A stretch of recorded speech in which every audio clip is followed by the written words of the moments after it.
مسیح یسوع کے عظیم و جلیل نام میں آپ کی سلامتی ہو۔ میرا نام پادری پروفیسر ٹونی ولیم ہے۔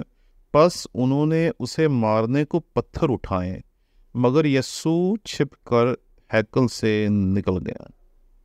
جب ہم اس واقعے کو دیکھتے ہیں تو یہاں پر ہمیں پتہ چلتا ہے کہ مسیح خداوند جو ہیں مناتی کے درمیان، جب یہودیوں کے درمیان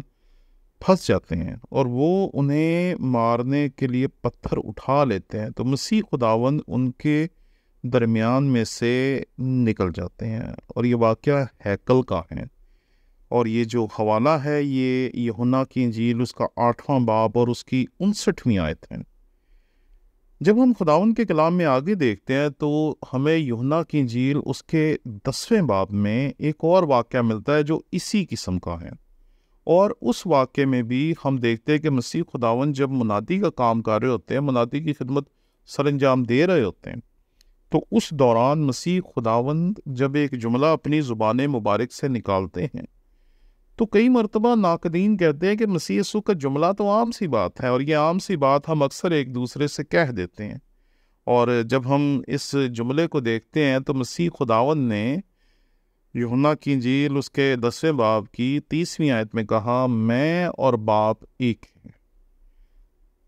اب اگر یہ عام سی بات ہے تو 31ویں آیت تو سمجھ ہی نہیں آتی، کیونکہ 31ویں آیت میں لکھا ہے، یہودیوں نے اسے سنسار کرنے کے لیے پھر پتھر اٹھائے۔ وقت نہیں کہ ہم 30ویں آیت پہ بات کریں، اس لیے میں چاہوں گا کہ ہم 39ویں آیت کو دیکھیں۔ 39ویں آیت میں ہمیں پتہ چلتا ہے کہ یہاں پر لکھا ہے کہ انہوں نے پھر اسے پکڑنے کی کوشش کی، لیکن وہ ان کے ہاتھ سے نکل گیا۔ جو بات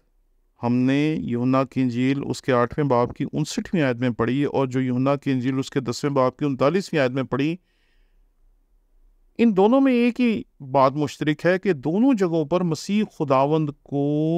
انہوں نے سنسار کرنے اور مارنے کی کوشش کی، اور مسیح خداوند ان کے درمیان سے نکل گئے۔ یہی واقعہ لوکا کی انجیل اس کے 4 باب کی 28ویں 29ویں اور 30ویں آیت میں بھی آپ کو پڑھنے کو ملتا ہے۔ جب آپ لوکا کی انجیل اس کا 4 باب اور اس کی 29ویں آیت کو خداوند کے کلام میں سے دیکھتے ہیں تو بالکل یہی واقعہ ہے، اور یہاں لکھا ہے، اور اٹھ کر اس کو شہر سے باہر نکالا اور اس پہاڑ کی چوٹی پر لے گئے جس پر ان کا شہر آباد تھا، تاکہ اسے سر کے بل گرا دیں، مگر وہ ان کے بیچ میں سے نکل کر چلا گیا۔ یہ واقعات آپ کے سامنے اس لیے پیش کیے گئے کیونکہ بہت سارے لوگوں نے ہم سے یہ بات کی، بہت سارے لوگوں نے پوچھا، بہت سی ریسرچ کی گئی، اس پہ بہت سی بحث ہوئی ہمارے پاکستان میں بھی اور بین الاقوامی فورمز پہ بھی، کہ ایسے حالات میں جب مسیح خداوند کے لوگ جو ہیں انہیں اس طرح کے حالات کا سامنا کرنا پڑ رہا ہے، تو کیا ہمیں ہتھیار اٹھا لینے چاہیے؟ تو بہت سارے لوگوں نے بہت سی باتیں کی، بہت سی آیات کی تشریح کی، بہت سی باتیں ہمارے سامنے آئیں، اور ہمیں یہ کہا گیا کہ یہ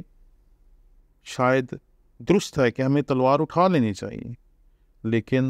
یہاں ایک حقیقت جو میں آپ کی خدمت میں عرض کرنا چاہتا ہوں وہ یہ ہے کہ ان تمام واقعات میں کہیں پر بھی یہ کہنے کی کوشش نہیں کی گئی کہ ہمیں ہتھیار اٹھا لینے چاہیے، بلکہ ان تمام واقعات میں ایک ہی بات ہمارے سامنے آتی ہے کہ جہاں پر بھی مسیح خداوند کو مارنے کی کوشش کی گئی، مسیح خداوند وہاں ان کے بیچ میں سے نکل کر چلے گئے، اور مقصد یہ تھا کہ کسی طریقے سے اپنی جان کو بچایا جا سکے۔ اور سادہ سی بات ہے کہ ہمیں اپنی جان بچا کر بھاگنے کا یا اپنی جان بچانے کا حکم ہے، لیکن یہ بات مجھے یاد دلاتی ہے چند واقعات کی۔ جب لاہور میں ایک جگہ پر ایک جلوس نکلا تو وہاں پر ایک بیٹی نے مجھے جب اس جلوس کی کہانی سنائی تو وہ میرے لیے حیران کن تھی۔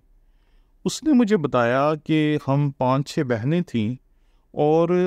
ہمارا باپ جو ہے وہ چل نہیں سکتا تھا، تو اس نے کہا کہ بیٹے میں تمہیں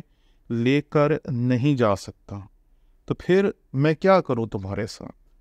تو وہاں پر اس بیٹی نے اور اس کے پورے خاندان نے ایک ایسا کام کیا جو میرے لیے حیران کن تھا۔ اس نے بتایا ہم سب نے مل کر گیت گائے، بائبل پڑھی، دعا کی اور بیٹھ گئے۔ میں نے کہا کیوں؟ تو اس نے کہا بس ہم کچھ کر ہی نہیں سکتے، اس لیے ہم بڑی تسلی سے بیٹھ گئے کہ اب جو کچھ ہوگا دیکھا جائے گا۔ بالکل ایسا ہی واقعہ ایک اور علاقے میں رونما ہوا، اور وہاں جب میں نے ان سے پوچھا کہ آپ لوگوں نے کیا کیا، تو انہوں نے بھی اسی طرح کی بات بتائی کہ جب ہمیں پتہ چلا کہ شاید اس علاقے پہ اٹیک ہوگا تو ہم نے پھر ایک دو زبور گائے، دعا کی، کلام پڑھا اور پھر بیٹھ گئے۔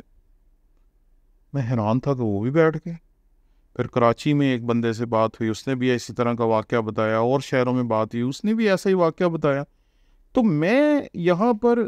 آپ کے سامنے ایک منفرد گواہی پیش کرنا چاہتا ہوں کہ اگر ہم ان واقعات کو دیکھیں تو اس سے ہم سیکھ سکتے ہیں کہ اگر کبھی ایسا وقت آئے کہ ہم اپنی جان بچا سکتے ہیں تو ہمیں اپنی جان بچا لینی چاہیے۔ مسیح خداوند نے بھی اپنی جان بچائی اور وہ وہاں سے نکل گئے، لیکن اس کا مطلب کبھی بھی اپنے ایمان کا انکار کرنا نہیں۔ اس حقیقت کو پہلے واضح طور پر سمجھ لیں کہ یہاں کہیں بھی ایمان کے انکار کی بات نہیں ہے، یہاں درست وقت کے انتظار کی بات ہے، کیونکہ جب درست وقت آیا تو پھر مسیح خداوند نے اپنی جان کو بچانے کی کوشش نہیں کی۔ متی کی انجیل اس کا 10واں باب اور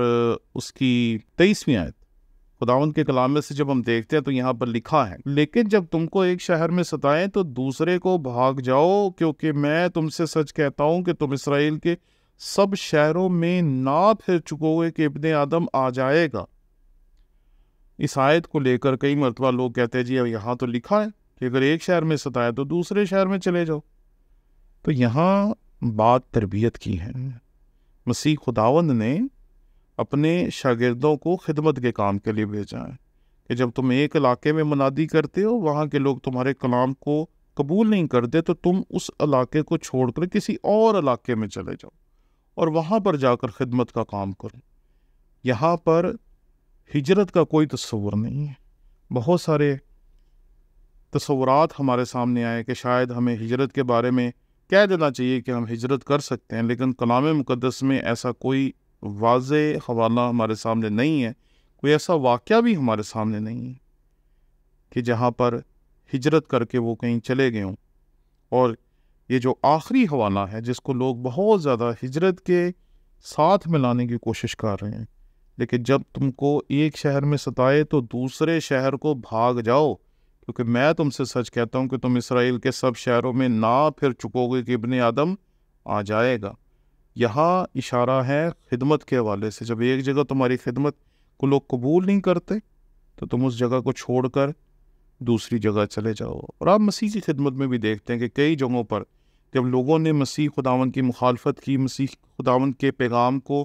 ماننے سے انکار کر دیا، اسے کہا کہ تو ہمارے درمیان سے چلا جا، تو مسیح خداوند وہاں سے رخصت ہو گئے۔ تو یہ خدمت کے بارے میں ہے، یہ ہجرت کے بارے میں نہیں ہے۔ اس لیے کتاب مقدس میں ہمیں ہجرت کا تصور نہیں ملتا۔ شکریہ۔